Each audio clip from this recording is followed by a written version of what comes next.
بسم اللہ الرحمن الرحیم نحمده ونصلی علی رسوله الکریم اما بعد بسم اللہ الرحمن الرحیم۔ عزیز طلبہ، آج ہم کتاب الاجارہ سے باب الاجارۃ العبد سے متعلق پڑھیں گے۔ آج کے اس سبق کا خلاصہ یہ ہے کہ مصنف علیہ الرحمہ اس نئے باب میں 6 مسائل ذکر کریں گے۔ ان 6 مسائل میں سے 3 مسائل آج کے اس سبق میں ہم انشاءاللہ پڑھتے ہیں۔ ان 3 مسائل میں سے پہلے مسئلے کا تعلق وہ اس بات سے ہے کہ مستاجر جس غلام کو اجرت پر لے لی خدمت کے لیے اس کو اپنے ساتھ سفر پر لے جا سکتا ہے کہ نہیں۔ دوسرا مسئلہ وہ اس بات سے متعلق ہے کہ عبد محجور کو مستاجر جو اجرت پر دے، عبد محجور کو مستاجر بطور اجرت کی جو چیز دے دیں وہ اجرت اس سے واپس لے سکتا ہے یا کہ نہیں۔ تیسرا مسئلہ وہ مغصوبہ غلام کے آمدنی سے متعلق ہے کہ اس کا آمدن وہ کس کا حق ہے، مغصوب منہ کا ہے یا جو غاصب ہے اس کا ہے۔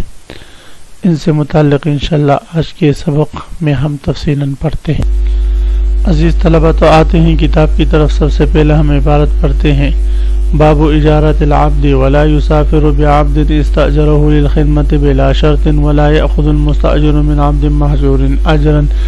دفعه لعمله ولا يضمن غاصب العبد ما أكل۔ یہ باب ہے غلام کے اجارے کے بیان میں۔ مصنف علیہ الرحمہ جب حر آزاد کے عقد اجارہ اور اس کے احکام کے بیان سے فارغ ہوئے تو اب اس باب میں مصنف علیہ الرحمہ غلام اجارے سے متعلق احکام ذکر فرمائیں گے۔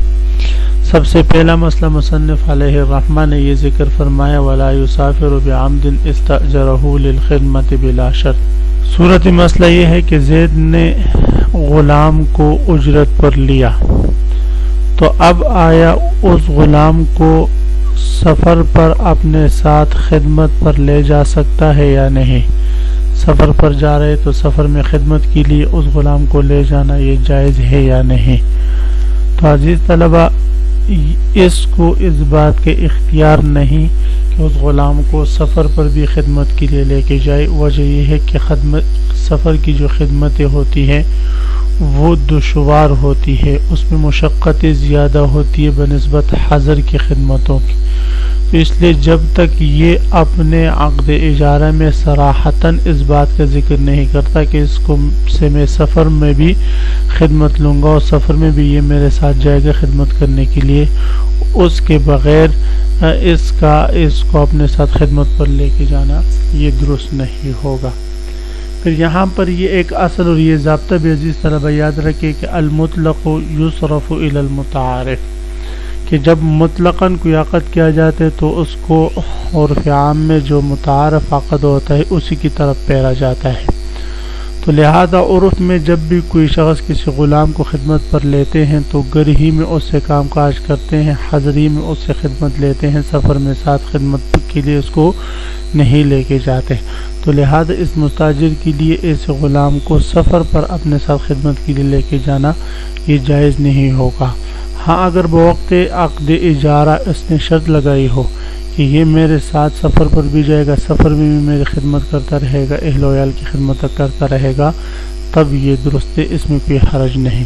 تو فرماتے ولا يسافر بعبد استأجره، مستاجر سفر نہ کرے ایسے غلام کے ساتھ جس کو اس نے اجرت پر لی ہو، للخدمت اپنے ذات کی خدمت کے لیے، اقامت کی خدمت کے لیے، بلا شرط بغیر شرط کے۔ مطلب یہ کہ اگر شرط لگا دیا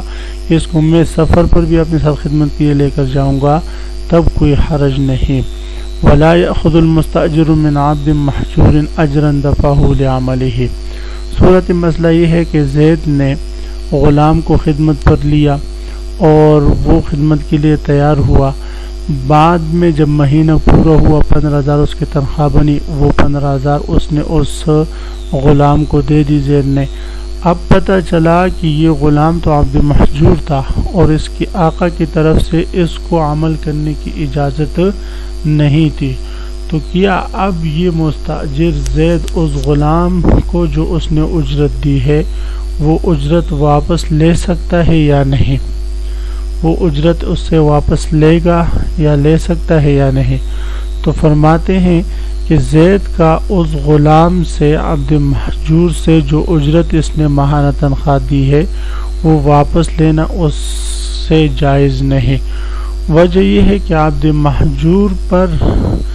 جو کسی کی خدمت نہ کرنے کی پابندی لگائی تھی یا عقد اجارہ یا کسی کی خدمت نہ کرنے کی پابندی جو لگائی تھی، اس عبد محجور پر یہ پابندی اس لیے لگائی تھی تاکہ جو مولا کا حق ہے وہ ضائع نہ ہو، تو گویا مولا کے حق کی رعایت کی وجہ سے یہ سب کچھ یہ پابندی تھی اس پر۔ اور اب صورتحال یہ ہے کہ اب بھی مولا کی حق کی رعایت کرنا یہ ضروری ہے، اور مولا کے حق کی رعایت اسی بات میں ہے کہ مستاجر اس غلام کو دیے ہوا اجرت اس سے واپس نہ لے، بلکہ یہ اس کے آقا کا ہو جائے گا، یعنی جو اس غلام کا مالک ہے اس کا ہو جائے گا، واپس لینے میں اس مولا کے حق کی رعایت نہیں ہوگی۔ تو فرماتے وَلَا يَأْخُذُ الْمُسْتَأْجِرُ، اور مستاجر نہ لے من عبد محجور سے اجراً اجرت دفعہ لعملہ، جو اس عبد محجور کو اس مستاجر نے دی تھی لعملہ، اس کے کام کاج کرنے کی وجہ سے، اس کے عمل کرنے کی وجہ سے۔ ولا یضمن غاصب العبد ما اکلا، اس عبارت میں مصنف علیہ الرحمہ یہ مسئلہ بیان فرما رہے ہیں۔ مسئلہ یہ ہے کہ زید نے عمر سے کوئی چیز غصب کر لی یا غلام غصب کر لیا عمر سے، اور پھر زید اس غلام سے خدمت لے رہا ہے، اس کو کسی کو اجرت پر دے دیا، اور وہ عقد اجارہ کے پیسے اس زید نے غاصب نے خود کا لیے، تو آیا اگر مغصوب منہ عامر آیا اور اس نے اپنے غلام کو اس سے لے لیا، تو آیا جو غلام نے کمائی کی تھی اس کا جو آمدن تھا جو زید کھا چکا ہے، تو آیا زید کو اس آمدن کا غاصب ضامن ٹھہرایا جائے گا یا نہیں، وہ اس سے لیا جائے گا یا نہیں؟ تو اس میں امام ابو حنیفہ رحمہ اللہ تعالیٰ فرماتے ہیں غاصب جو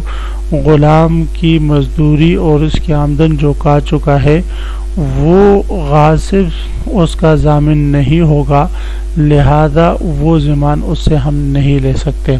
صاحبین رحمہ اللہ تعالیٰ کے نزدیک وہ غاصب ضامن ہوگا، کیونکہ محجور غلام کا اجارہ استحساناً صحیح ہے،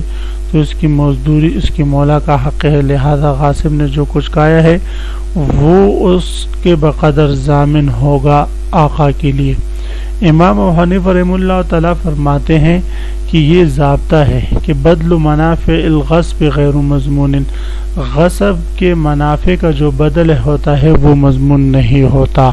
یعنی محفوظ مال تلف کرنے سے تلف کنندہ ضامن ہوتا ہے، جبکہ غلام اور اس کی مزدوری محفوظ نہیں، کیونکہ غلام اور اس کی مزدوری مالک یا اس کی کسی نائب کے قبضے میں نہیں، اس لیے اس جب محفوظ نہیں تو اس کا ضمان بھی اس پر نہیں آئے گا۔ تو فرماتے ولا یسب غاصب العبد، غلام کو غصب کرنے والا ضامن نہ ہوگا ما اکلا، اس مال کا، اس منافع کا، اس غلام کی آمدن کا، ما اکلا جو وہ کھا چکا ہے، من اجرہ اس غلام کے آمدن میں سے۔ ولو وجدہ ربہ اخذہ، ہاں اگر غلام نے کو اس کے مولا نے پا لیا اس حال میں کہ اس کے پاس جو اس کی آمدن کے پیسے ہیں اس کے قبضے میں ہیں،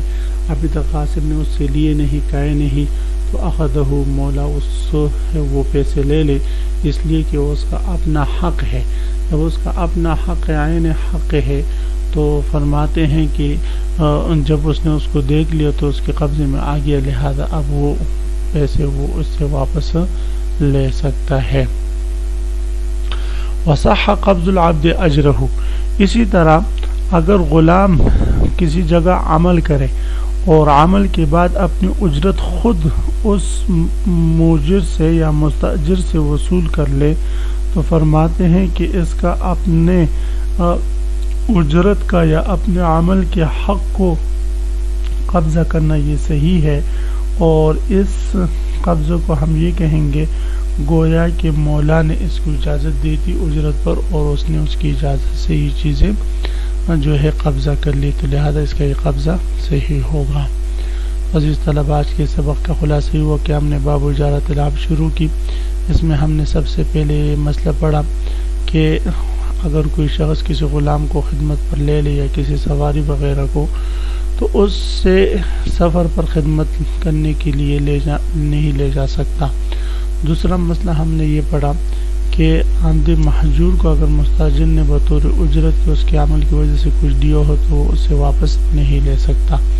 تیسرا مسئلہ ہم نے یہ پڑھا کہ غاصب اگر مغصوبہ غلام کے آمدن میں سے کھا لے تو اس کا ضمان اس پر نہیں آئے گا۔ عزیز طلبہ، اس سبق کو خوب غور سے سنیں سمجھے۔ اللہ ہم سب کا حامی و ناصر، آمین، وآخر دعوانا الحمدللہ رب العالمین۔